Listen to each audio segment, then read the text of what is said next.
Hi, it's Natasha N.K.O, 6th of July, 1353, with James Joyce's Dubliners. I'm reading Mother today.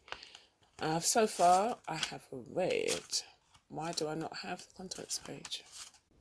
I've read The Sisters, An Encounter, Araby, Eveline, After the Race, Two Gallants, The Boarding House, A Little Cloud, Counterparts, Clay, A Painful Case, and Ivy Day in the Committee Room. So this is a mother. A mother.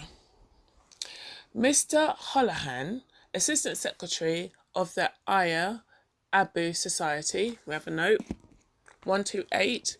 Note 128, Aya, EIRE, Abu, ABU Society is Victory to Ireland Society. So Mr. Holohan, Assistant Secretary of the Aya Abu Society, had been walking up and down Dublin for nearly a month, with his hands and pockets full of dirty pieces of paper, arranging about the series of concerts. He had a game leg, and for this, his friends called him Hoppy Holohan. He walked up and down constantly, stood by the hour at street corners, arguing the point, and made notes. But in the end, it was Mrs. Kearney who arranged everything. Miss Devlin had become Mrs. Kearney out of spite. She had been educated in a high-class convent where she had learned French and music. As she was naturally pale and unbending in manner, she made few friends at school. When she came to the age of marriage, she was sent out to many houses, where her playing and ivory manners were much admired. She sat amid the chilly circle of her accomplishments, waiting for some suitor to brave it and offer her a brilliant life. But the young men whom she met were ordinary, and she gave them no encouragement, trying to console her romantic desires by eating a great deal of Turkish delight. Note 129.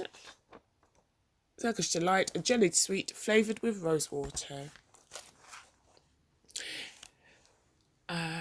She gave them no encouragement, trying to console her romantic desires by eating a great deal of Turkish delight in secret.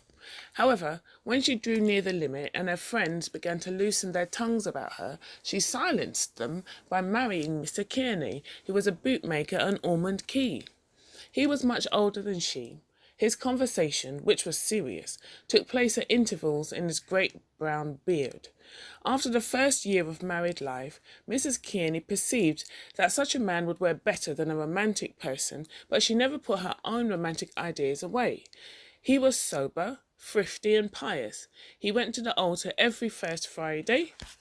Note 130. First Friday. He took communion on the first Friday of every month. Okay. First Friday. Sometimes with her, oftener by himself, but she never weakened in her religion and was a good wife to him.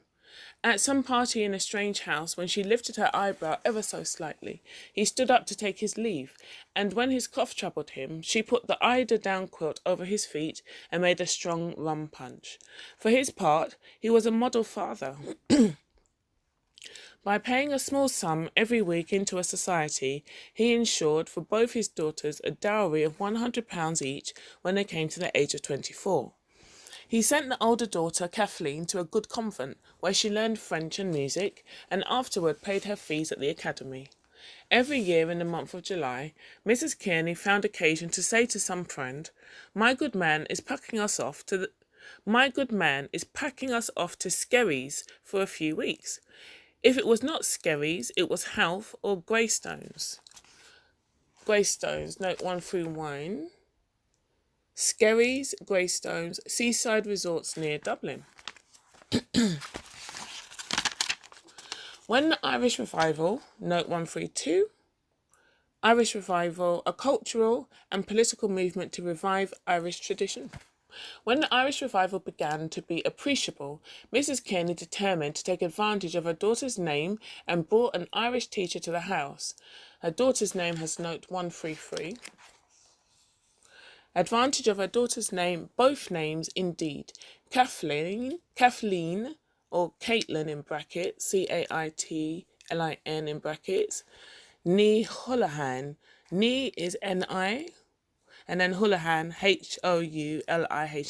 So Kathleen Caitlin Nee Houlihan is a traditional representation of Ireland as heroic woman, used in Yeats' play of that name, 1902. Kate Kearney's name is associated with the Lake Country of Killarney, Killarney, and its flourishing tourist industry. The next note is going to be 134, so I might as well read that name. And the language movement. Note 134, the language movement, founded in 1893 by Douglas Hyde and others, the Gaelic League promoted the Irish language, which at the time was little used, save in some corners of the West. All right. So I'll go back to the start of this, page 100. When the Irish revival began to be appreciable, Mrs. Kearney determined to take advantage of her daughter's name and brought an Irish teacher to the house. Kathleen and her sister sent Irish picture postcards to their friends, and these friends sent back other Irish picture postcards. On special Sundays, when Mr. Kearney went with his family to the Pro Cathedral, a little crowd of people would assemble after Mass at the corner of Cathedral Street. They were all friends of the Kearneys, musical friends or nationalistic friends.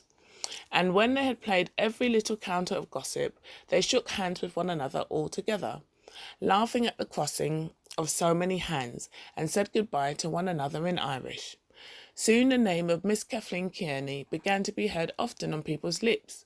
People said that she was very clever at music and a very nice girl, and moreover, that she was a believer in the language movement. Mrs. Kearney was well content at this. Therefore, she was not surprised when one day Mr. Houlihan came to her and proposed that her daughter should be the accompanist at a series of 4 grand concerts which his society was going to give in the Antient concert rooms. She brought him into the drawing room, made him sit down, and brought out the decanter and the silver biscuit barrel. She entered heart and soul into the details of the enterprise, advised and dissuaded, and finally a contract was drawn up by which Kathleen was to receive 8 guineas for her services as accompanist at the 4 grand concerts. As Mr. Houlihan was a novice in such delicate matters as the wording of bills and the disposing of items for a programme, Mrs. Kearney helped him. She had tact.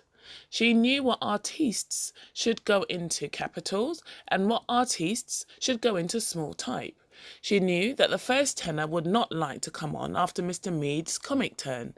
To keep the audience continually diverted, she slipped the doubtful items in between the old favourites. Mr. Houlihan called to see her every day to have her advice on some point. She was invariably friendly and advising, homely in fact.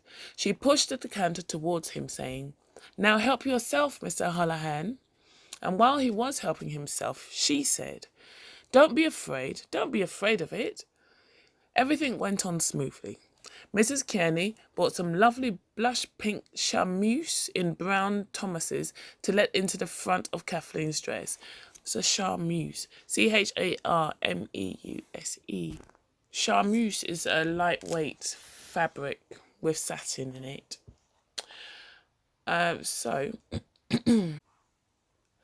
Everything went on smoothly.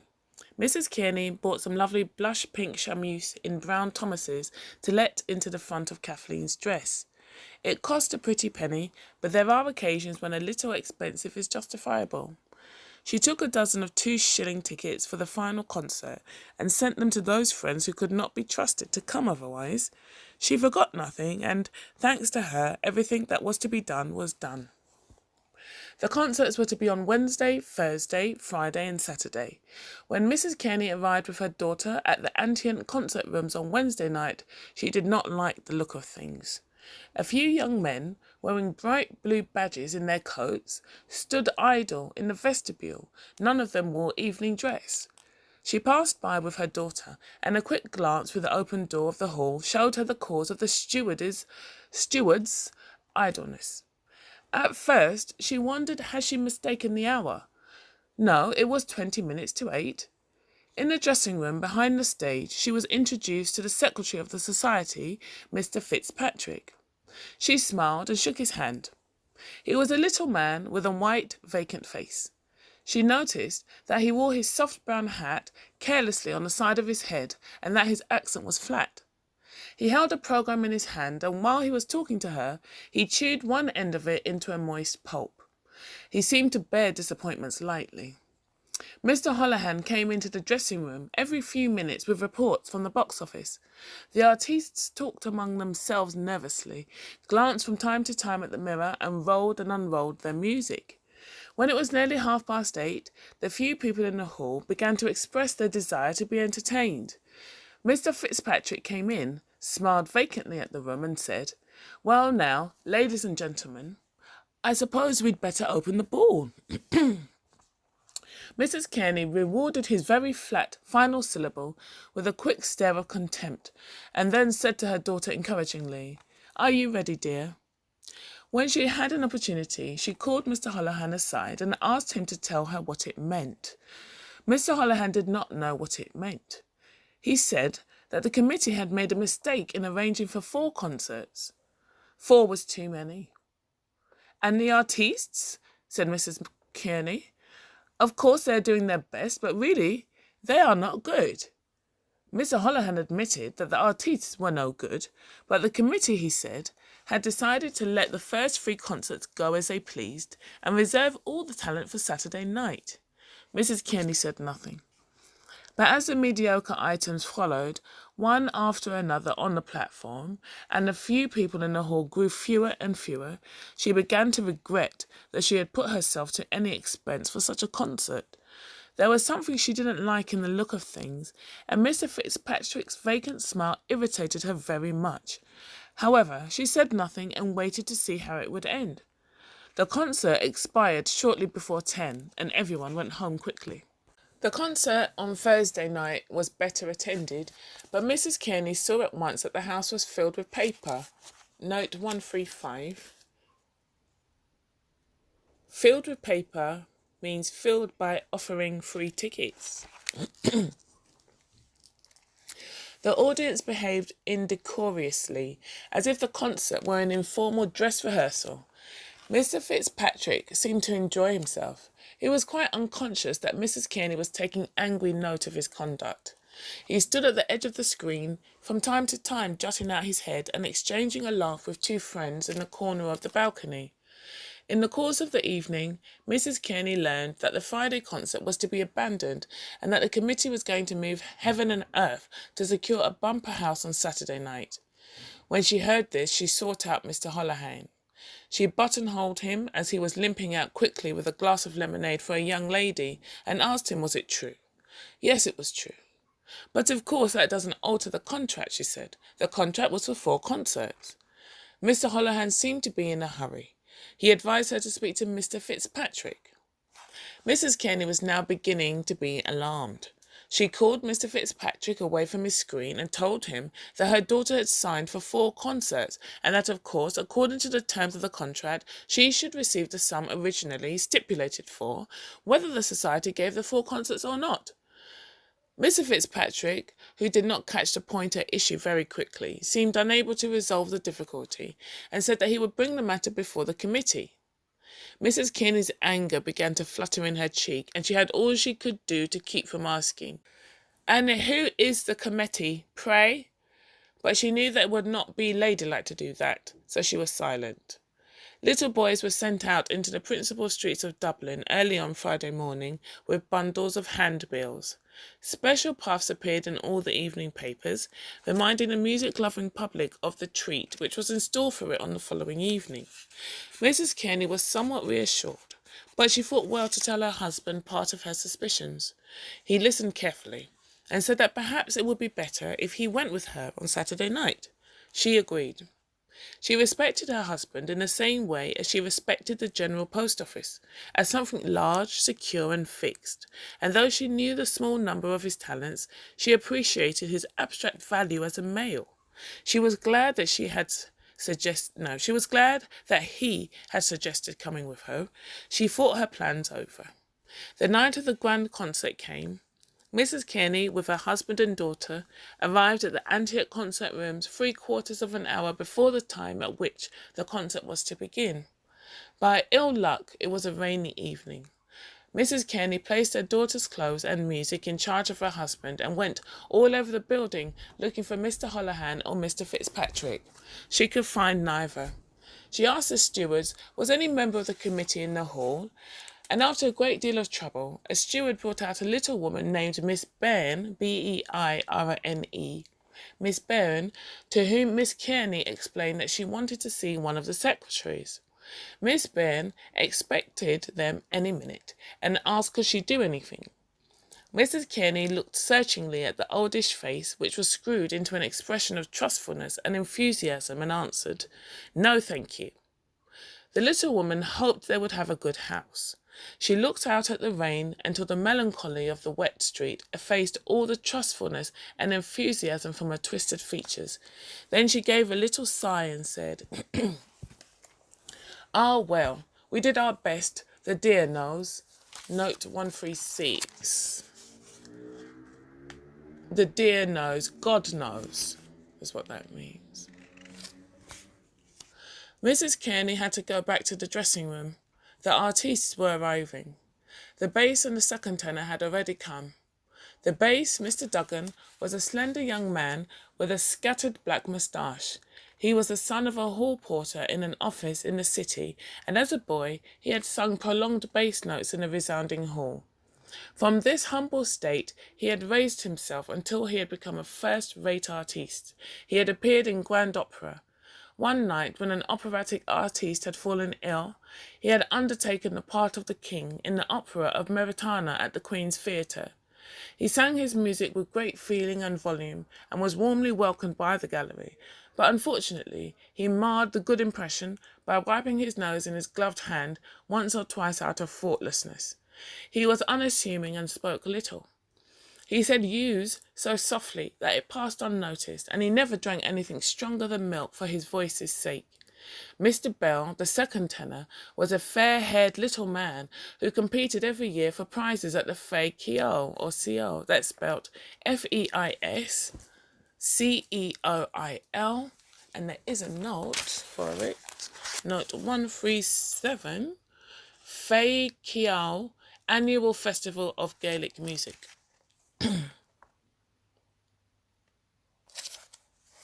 On his fourth trial, he had been awarded a bronze medal. He was extremely nervous and extremely jealous of other tenors, and he covered his nervous jealousy with an ebullient friendliness. It was his ebullient. I think it means really bright, shiny. Hang on. Ebullient means boiling, something boiling, excited. Right. So he covered his nervous jealousy with an ebullient friendliness. It was his humour to have people know what an ordeal a concert was to him. Therefore, when he saw Mr. Duggan, he went over to him and asked, "Are you in it too?" "Yes," said Mr. Duggan. Mr. Bell laughed at his fellow sufferer, held out his hand and said, "Shake." Mrs. Kearney passed by these two young men and went to the edge of the screen to view the house. The seats were being filled up rapidly, and a pleasant noise circulated in the auditorium. She came back and spoke to her husband privately. Their conversation was evidently about Kathleen, for they both glanced at her often as she stood chatting to one of her nationalist friends, Miss Healy, the contralto.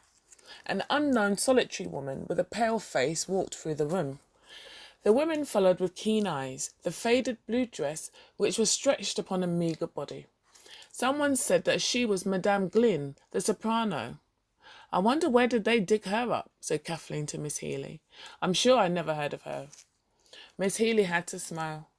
Mr. Holohan limped into the dressing room at that moment, and the two young ladies asked him who was the unknown woman. Mr. Holohan said that she was Madame Glynn from London. Madame Glynn took her stand in a corner of the room, holding a roll of music stiffly before her and from time to time changing the direction of her startled gaze. The shadow took her faded dress into shelter, but fell revengefully into the little cut behind her collarbone. The noise of the hall became more audible. The first tenor and the baritone arrived together. They were both well dressed, stout and complacent, and they brought a brief of opulence among the company. Mrs. Kearney brought her daughter over to them and talked to them amiably. She wanted to be on good terms with them, But while she strove to be polite, her eyes followed Mr. Holohan in his limping and devious courses. As soon as she could, she excused herself and went out after him. "Mr. Holohan, I want to speak to you for a moment," she said. They went down to a discreet part of the corridor. Mrs. Kearney asked him when was her daughter going to be paid. Mr. Holohan said that Mr. Fitzpatrick had charge of that. Mrs. Kearney said that she didn't know anything about Mr. Fitzpatrick. Her daughter had signed a contract for 8 guineas and she would have to be paid. Mr. Holohan said that it wasn't his business. "Why isn't it your business?" asked Mrs. Kearney. "Didn't you yourself bring her the contract? Anyway, if it's not your business, it's my business and I mean to see to it." "You'd better speak to Mr. Fitzpatrick," said Mr. Holohan distantly. "I don't know anything about Mr. Fitzpatrick," repeated Mrs. Kearney. "I have my contract and I intend to see that it is carried out." When she came back to the dressing room, her cheeks were slightly suffused. Suffused, full up. When something's suffused with something, so she'll probably have red cheeks.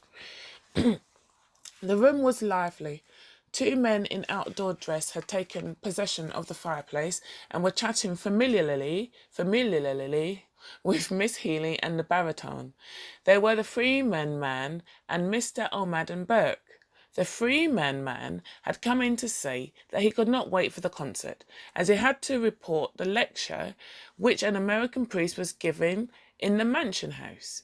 He said they were to leave the report for him at the Freeman office and he would see that it went in. He was a grey-haired man with a plausible voice and careful manners. He held an extinguished cigar in his hand, and the aroma of cigar smoke floated near him. He had not intended to stay a moment, because concerts and artistes bored him considerably, but he remained leaning against the mantelpiece.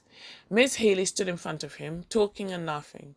He was old enough to suspect one reason for her politeness, but young enough in spirit to turn the moment to account. The warmth, fragrance, and colour of her body appealed to his senses. He was pleasantly conscious that the bosom which he saw rise and fall slowly beneath him rose and fell at that moment for him, that the laughter and fragrance and wilful glances were his tribute. When he could stay no longer, he took leave of her regretfully. "Oh, Madam Burke will write the notice," he explained to Mr. Holohan, "and I'll see it in." "Thank you very much, Mr. Hendrick," said Mr. Holohan. "You'll see it in, I know. Now won't you have a little something before you go?" "I don't mind," said Mr. Hendrick. The 2 men went along some tortuous passages and up a dark staircase and came to a secluded room where one of the stewards was uncorking bottles for a few gentlemen. One of these gentlemen was Mr. O'Madden Burke, who had found out the room by instinct. He was a suave, elderly man who balanced his imposing body, when at rest, upon a large silk umbrella. His magniloquent, magniloquent,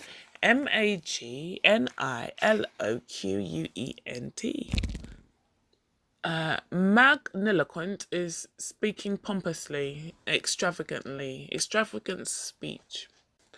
His magniloquent Western name was the moral umbrella upon which he balanced the fine problem of his finances. He was widely respected. While Mr. Holohan was entertaining the Freeman man, Mrs. Kearney was speaking so animatedly to her husband that he had to ask her to lower her voice. The conversation of the others in the dressing-room had become strained. Mr. Bell, the first item, stood ready with his music, but the accompanist made no sign. Evidently something was wrong. Mr. Kearney looked straight before him, stroking his beard, while Mrs. Kearney spoke into Kathleen's ear with subdued emphasis. From the hall came sounds of encouragement, clapping and stamping of feet.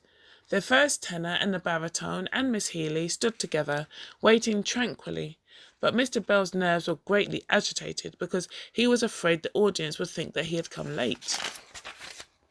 Mr. Holohan and Mr. O'Madden Burke came into the room. In a moment, Mr. Holohan perceived the hush. He went over to Mrs. Kearney and spoke with her earnestly. While they were speaking, the noise in the hall grew louder. Mr. Holohan became very red and excited. He spoke volubly, but Mrs. Kearney said curtly at intervals, "She won't go on. She must get her 8 guineas. Mr. Holohan pointed desperately towards the hall, where the audience was clapping and stamping. He appealed to Mr. Kearney and to Kathleen, but Mr. Kearney continued to stroke his beard, and Kathleen looked down, moving the point of her new shoe. It was not her fault. Mrs. Kearney repeated, "She won't go on without her money." After a swift struggle of tongues, Mr. Holohan hobbled out in haste. The room was silent. When the strain of the silence had become somewhat painful, Miss Healy said to the baritone, "Have you seen Mrs. Pat Campbell this week?" Pat Campbell, note 138. Mrs. Pat Campbell, the famous actress from 1865 to 1940. The baritone had not seen her, but he had been told that she was very fine. The conversation went no further. The first tenor bent his head and began to count the links of the gold chain which was extended across his waist, smiling and humming random notes to observe the effect on the frontal sinus. What's a sinus? Okay, sinus is a sacral cavity in an organ or tissue. So usually it's the sinuses, but a sinus specifically is the air cavity in the cranial bones, especially those near the nose and connecting to it. So the first tenor bent his head and began to count the links of the gold chain which was extended across his waist, smiling and humming random notes to observe the effect on the frontal sinus. From time to time everyone glanced at Mrs. Kearney. The noise in the auditorium had risen to a clamour when Mr. Fitzpatrick burst into the room, followed by Mr. Holohan, who was panting.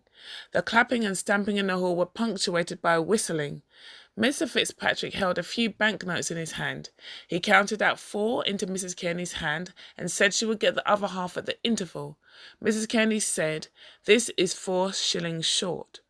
But Kathleen gathered in her skirt and said, "Now, Mr. Bell," to the first item, who was shaking like an aspen.